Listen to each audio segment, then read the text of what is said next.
हाँ जी, तो यहाँ से देखिए ये वाला जो क्वेश्चन हम लोग बना रहे हैं, तो यहाँ से ये सवाल और आ सकता है। तो जहाँ तक टेंडल की बात करें तो टेंडल लिखता है बीवी अपॉन में बीएच।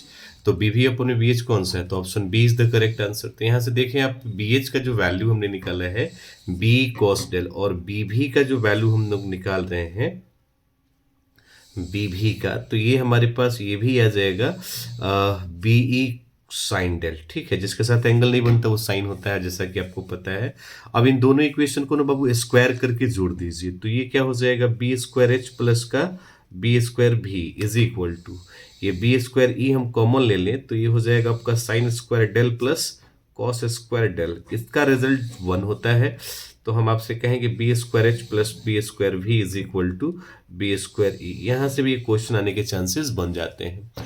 तो यहाँ से बी ई की वैल्यू की फाइंड आउट करना चाहते हैं, तो B square H plus B square क्या हो जाएगा, भी हो जाएगा। तो यहाँ से भी सवाल सॉल्व हो सकता है।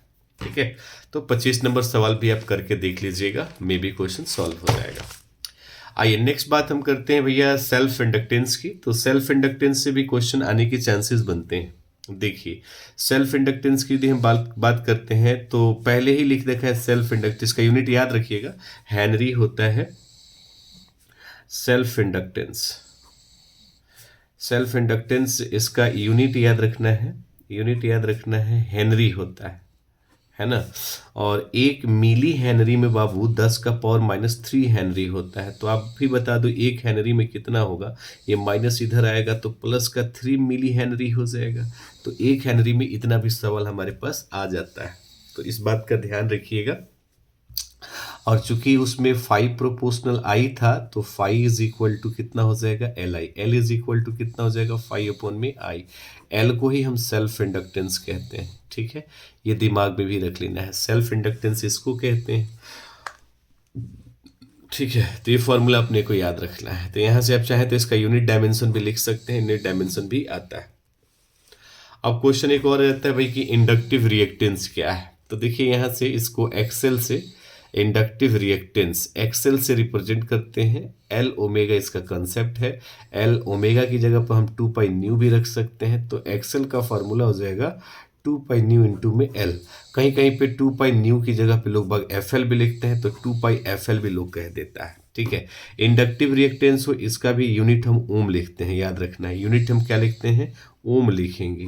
और जो इसका डायमेंशनल फार्मूला होगा भैया वो रेजिस्टेंस के समान होगा। रेजिस्टेंस में जो हम पढ़े हैं, रेजिस्टेंस का जो डायमेंशनल फार्मूला होता है वही इसका भी होता है।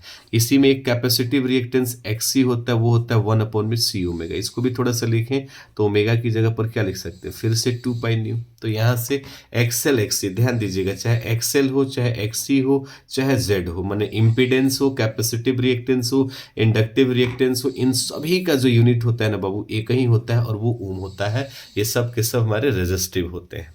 ठीक है, अब ट्रांसफार्मर रेशियो याद करना है, तो याद रखिएगा वी एस अपॉन में V P is equal to K, ये याद रखना है। इसमें एक बात ये भी याद रखना है कि इसमें 2 ट्रांसफार्मर होते हैं, एक स्टेप अप एक स्टेप डाउन। तो स्टेप अप स्टेप डाउन से भी सवाल आने के चांसेस बनते हैं, तो उसको भी वहां से आप देख सकते हैं। ठीक है, फिर थोड़ा सा आगे बढ़े तो यहाँ से भी एक सवाल आता है कि भाई नेचर ऑफ इलेक्ट्रोमैग्नेटिक वेव। तो याद रखेंगे जो ईएम वेव होती है ना, ये ट्रांसवर्स होती हैं। पहली बात, ट्रांसवर्स होती हैं, ट्रांसवर्स इन नेचर होता है।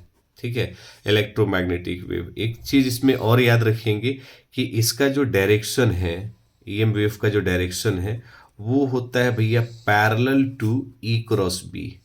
ई क्रॉस बी के जस्ट ये क्या होता है, पैरेलल होता है। कौन, इलेक्ट्रोमैग्नेटिक वेव। ठीक है, तो इसमें हमारा कौन सा आंसर हो जाएगा, ट्रांसवर्स इन नेचर। थोड़ा सा और आगे बढ़े तो इसमें पूछता है डायमेंशनल फॉर्मूला फॉर इतना। तो ध्यान में रखना भाई 1/2 एप्सिलॉन नॉट ई स्क्वायर हो या 1/2 म्यू नॉट बी स्क्वायर हो, कहीं ना कहीं इसका यूनिट जो है वो प्रेशर से मिलता जुलता है। प्रेशर का कंसेप्ट होता है फोर्स अपॉन में एरिया। फोर्स की यदि हम बात करें तो mlt-2 एरिया का L2 कट जाएगा, तो रिजल्ट मस्ट बी ml-1t-2 हो जाएगा। ठीक है, तो प्रेशर का यूनिट हमारा ml-1t-2। तो कोई क्वेश्चन पूछता है कि दोनों का, तो दोनों का डायमेंशनल फॉर्मूला सेम होता है। ठीक है, अब हमारे पास एक कंसेप्ट होता है E अपॉन में B। इसको हम सी के नाम से जानते हैं, सी इज इक्वल टू मीटर पर सेकेंड होता है। तो यहाँ से बी अपन में ई भी सवाल पूछा जा सकता है, तो यहाँ से भी सवाल पूछा जाएगा, ध्यान रखिएगा। सी का एक फॉर्मूला ये भी याद रखिएगा, रूट अंडर म्यू नॉट और एप्सिलॉन नॉट होता है। सी का फॉर्मूला ये भी याद रखना है, ठीक है। तो कभी कभी म्यू नॉट और एप्सिलॉन नॉट का डायमेंशन पूछता है, तो ये इधर जाएगा तो 1/c होगा, इस रूट को हटा देंगे तो यहाँ स्क्वायर लग जाएगा, और स्क्वायर लग जाएगा तो भाई क्या हो जाएगा, इसका होता है LT-1, तो इसका L2T-2 ऊपर जाएगा तो -2 अब +2। ये आपको क्लास में हम कराए हैं, एक बार जरूर देख लीजिएगा, ठीक है। तो ये किस किस इक्वल हो जाएगा, तो 1/2 म्यू नॉट के बराबर हो जाएगा, ठीक है। तो इस सवाल को भी आप देख लीजिएगा, जाते जाते ये भी सवाल कुछ अच्छा कर जाएगा। हाँ, तो यहाँ से सवाल आने के चांसेस बनते हैं भाई, which of the following is correct. तो कंसेप्ट में क्या समझना है, ध्यान से समझिएगा। इनको बताने से अच्छा हम कंसेप्ट समझा देते हैं, आसान है इसलिए।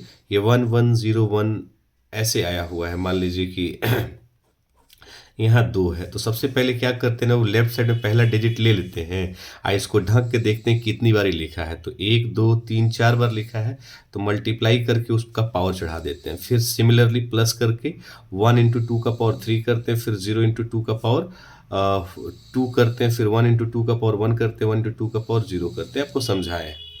अब इसको आप सॉल्व करके लिख लीजिए। संभव ही नहीं है कि 12 आ जाए, 12 तो आएगा नहीं, क्योंकि 2 दूनी 4 दूनी 8 यही हो गया, फिर 8 ही हो जाएगा। तो इस तरह से इस क्वेश्चन को सॉल्व कर लीजिएगा, आंसर लगा लीजिएगा, ठीक है भाई। अब आप उसी में क्वेश्चन कहता है बुलियन ऑफ नंद गेट, तो थोड़ा सा समझने वाली बात है, यहाँ समझ लीजिएगा। यदि हम नंद गेट की बात करते हैं भाई साहब, नंद गेट की, तो नंद गेट की पहले बात करें, पूछ रहा है कि बुलियन, तो बुलियन याद रखिएगा, नंद का A.B का बार होता है, ठीक है।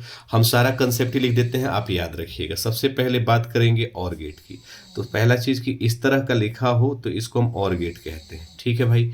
ये A और B है, Y है, इसका बुलियन होता है A + B। इसका TT लिखना हो तो ध्यान रखिएगा AB और 0 0 0 1 1 0 1 1, ठीक है। तो दोनों को जोड़ दीजिए तो 0 1 1 1, तो इसका TT ये हो जाएगा। और का सिंबल ये है, बुलियन ये है, और ट्रूथ टेबल ये है। सिमिलरली एंड की यदि हम बात करें बाबू, तो एंड का पैटर्न आप देखिए, इस तरह से कर लीजिएगा, ऐसे हो गया, इस तरह से होगा। तो ये हमारा A है, ये हमारा B है, और ये अपना Y है, ठीक बात। तो यहाँ पर इसका Y जो हमारा है बुलियन, वो A.B हो जाता है, और इसका यदि हमको TT निकालना हो तो AB सब में सेम होता है, कर दीजिए मल्टीप्लाई, 0 0 0 0 0 1, इसका बुलियन हो जाता है। उसके बाद एक आता है नॉट गेट। देखिए इन तीनों गेटों को हम बेसिक गेट कहते हैं, बेसिक गेट कहते हैं, इन्हीं को हम फंडामेंटल भी कहते हैं, ये भी दिमाग में रखिएगा। या तो इसको फंडामेंटल कहें या बेसिक कहें। नॉट की यदि हम बात करते हैं बाबू, तो इसको ऐसे बना दीजिएगा, इस तरह से, ये A और Y, ये हमारा नॉट गेट है, और इसका बुलियन कहता है Y = A बार।